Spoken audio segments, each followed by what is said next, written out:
Wes, that's the beauty about going live. It don't matter if you're ready or not. You go live. Just go live. All right. For those of you that were expecting Chandler Zakutis, how do you say his name? Jakutis. He had something come up, so he wasn't able to make it. Fortunately, Wes, being the superstar he is, he stepped up and said, Alex, I understand. The show must go on. I'll jump in and help you out, brother. That's exactly how it went. And you know how it really went. Wes, please get on. I got to go live. I can't just not go. I don't want to go to Facebook jail. But actually, this works out really good because Wes is a commercial agent in the office, and he also does residential, and he's probably one of the more knowledgeable people with the market. So I'm actually excited to be sitting with you to talk about the housing market. That's a fancy way of saying I'm a tremendous nerd, isn't it? You like your numbers. Some people find numbers sexy. Some. My wife did, apparently. Ooh, I like it. Wes, you want to tell us a little bit about your business real quick, and then we'll get into some numbers. Sure. So I am the team leader for the Purpose Property Advisors. Sorry about that. Focused primarily on commercial investment properties like apartments, medical offices, things of that nature, and also home sales, generally in the 450, 500,000 and up range within 5 counties here at the office. Perfect. Love it. So you've got some experience, you know what's going on, and you think numbers are sexy. So let's get into it. So what we're going to talk about today is the overall MLS numbers, which, God, do you even know do you know what counties are in our MLS? I know I focus on 5, but I want to say there's 18 or 19. But what's our big 5, just so people get a frame of reference here? Cuyahoga, Lake, Summit, Geauga, Portage, Ashtabula, and then we get out to the west side of like Lorain, Medina. So yeah, so those are the numbers we're talking about. And I think it's important for you guys to know what's going on in the market because we're hearing a lot of stuff in the news. And a lot of the stuff we hear isn't positive. Would you agree? They like to scare us a little bit. Fear sells. Sex and fear. What about scary sex? Does that sell better?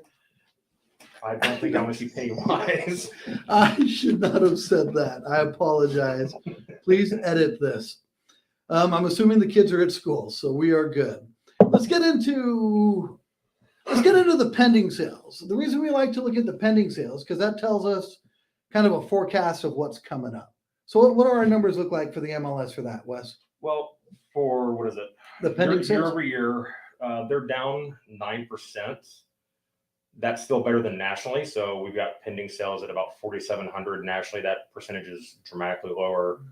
But also the 9% down also goes along with the new listings, which contrary to what everyone's hearing, that there are so many houses on the market, that number is actually down by a greater percentage, almost 12%. So while inventory may be up month over month, year over year, there's even fewer houses. It's still a housing shortage a little bit. I mean, it's better than it was a couple months ago, but we still have less houses than we did last year.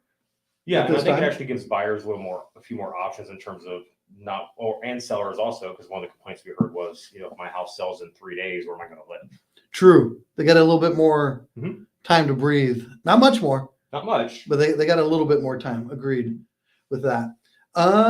Let's go on to, pending numbers are dropping. So what does that mean? Closed sales are going to be down as well. So month over month for last month we're down 14%. Yeah, but based on the data charts from like 5 years, this time of year, seasonality in Northeast Ohio and the lovely weather we can get in November and October and December, and this is usually a slower time than the peak times in the summer. So we slow down anyways. Yeah. Which is, you made a comment about the snow. What's Alex going to do when he gets 2 foot of snow? 2 feet? Do you mean like 2 feet this way? Like, covers. Oh, stacked up 2 feet to the top of your car wheels. This way. Yeah. Yeah, that's not going to be fun. All right. I enjoy Thanks. that weather. Yeah, thanks. You're crazy. So one of the other numbers, so closed sales is down 14%. Again, but nationally, it's over 20% nationally.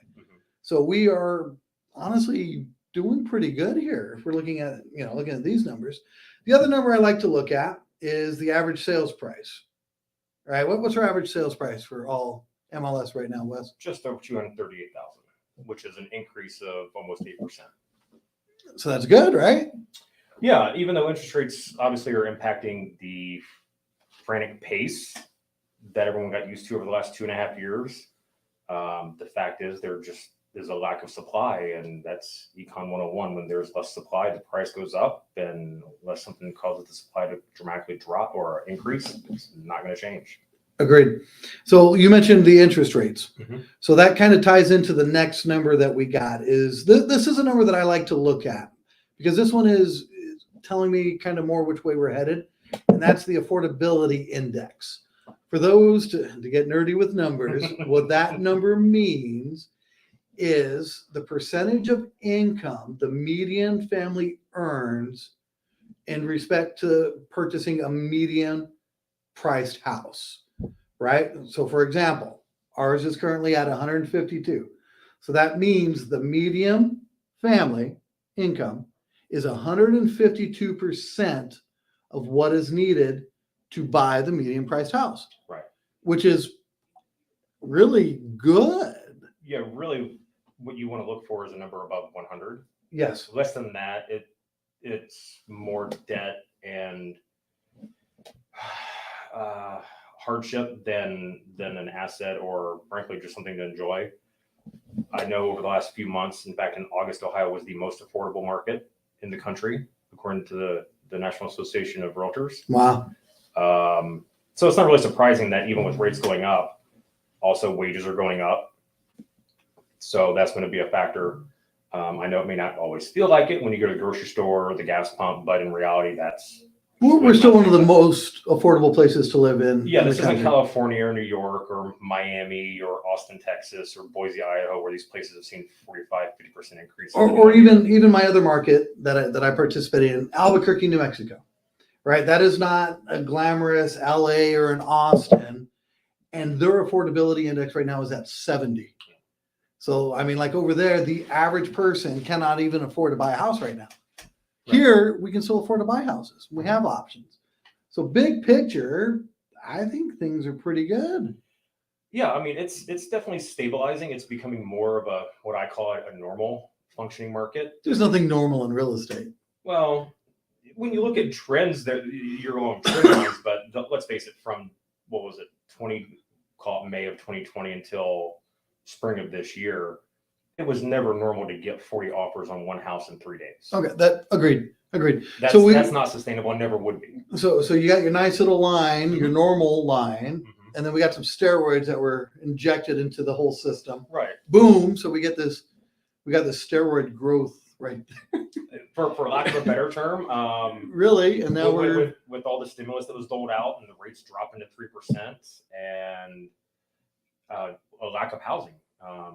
We were always going to see that occur, especially when I think it's nationwide, we're short 7 million homes. Oh yeah, just with natural growth. Yeah, so that's always going to force prices up, but it was abnormal to say the least, and that's agreed. And you know what else I think happened was, all right, so our whole pandemic we had, it made housing more important to people. Oh sure. Because like if you look at trends, like the millennial generation, it wasn't as important to own a home to them pre-pandemic.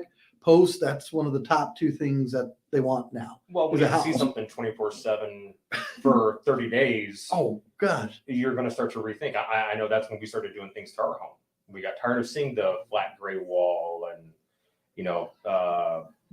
carpet that the kids decided to take markers to because they were bored. And so, did they not pick good colors for the carpet? No, not so much. No. Light gray with 3 kids and a 100-pound dog is not a good choice of color for carpet.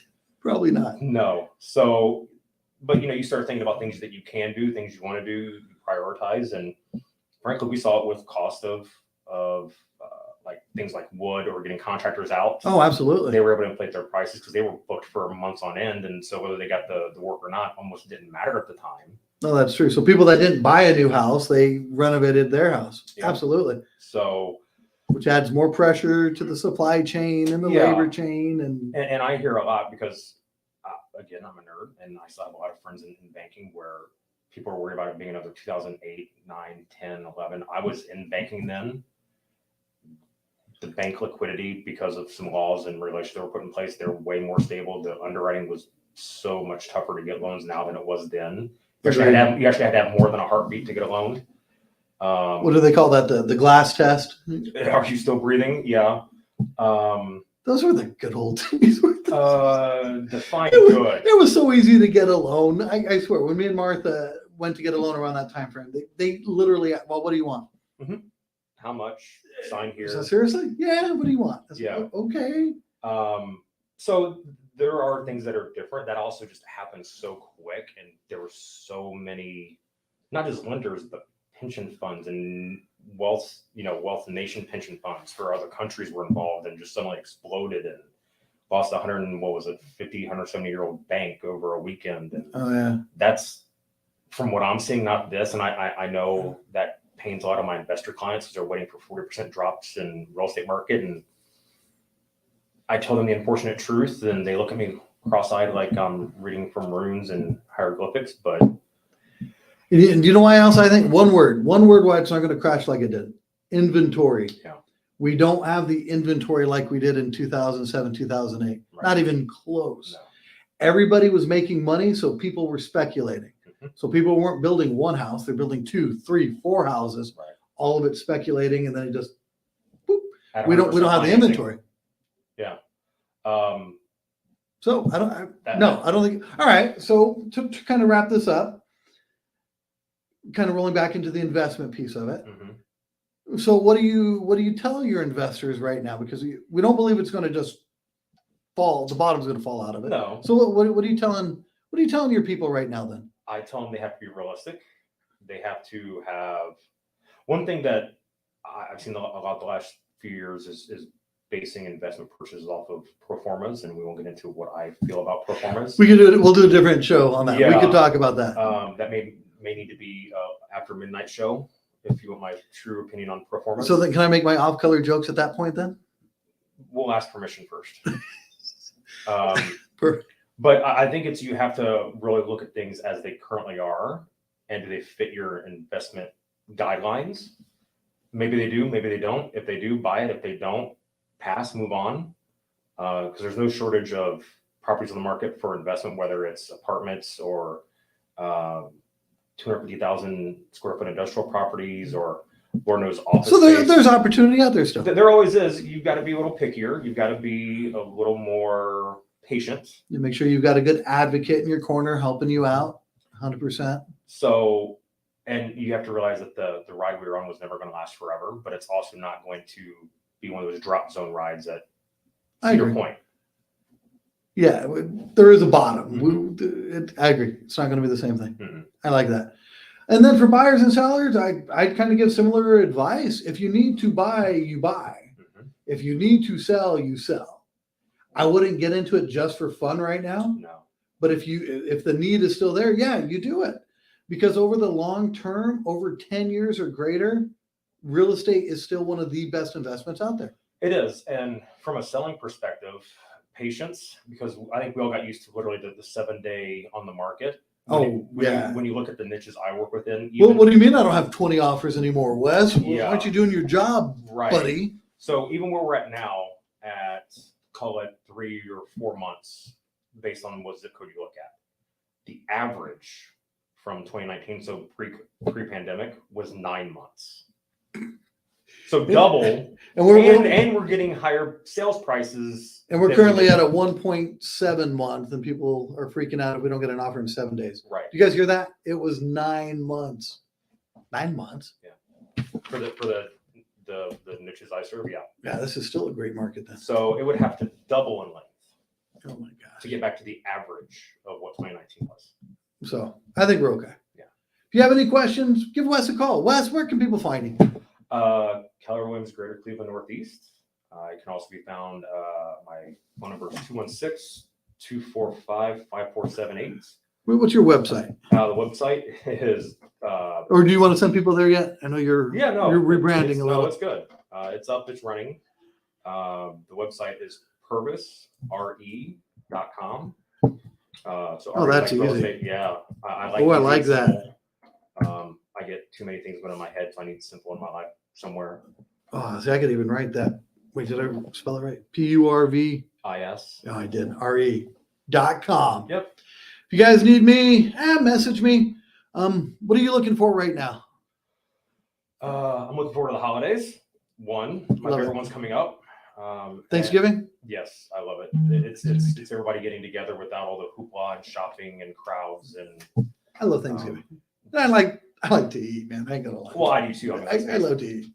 The other thing we're looking for more apartment listings. We have buyers literally from New Jersey to Seattle, and on the home selling front, we look at a lot of properties generally 450,000 and up. We know they take longer on market, but those are also a little less sensitive to interest rates. And usually there's a reason they're buying or selling, whether it's relocation for work or I've had enough of Cleveland's January weather. I'm moving somewhere where there are palm trees. Nobody says that. Really? That's not a thing. Really? Half of the town I live in will disappear after Christmas to go live in Florida. No, that's not a thing. That's going to be a thing for me. Yeah. Mhm. Yeah. Anyways, you know what I'm looking for, Wes? What's that? I am looking for agents who are business minded. Okay. I want agents who are thinking like entrepreneurs and they're looking for a quality partner to grow their real estate. That's who I'm looking for. So if you're that person, message me. Because this isn't a job. We're building careers, and not careers. We're building businesses and empires. That's a goal of mine next year. The empire A building. couple of large goals that when I think about them are a little scary and will keep you up at night, but That's a good goal. that's the way it is. Love it. All right, guys. Thank you. This has been Alex Vijos and Wes Purvis. We are out of here.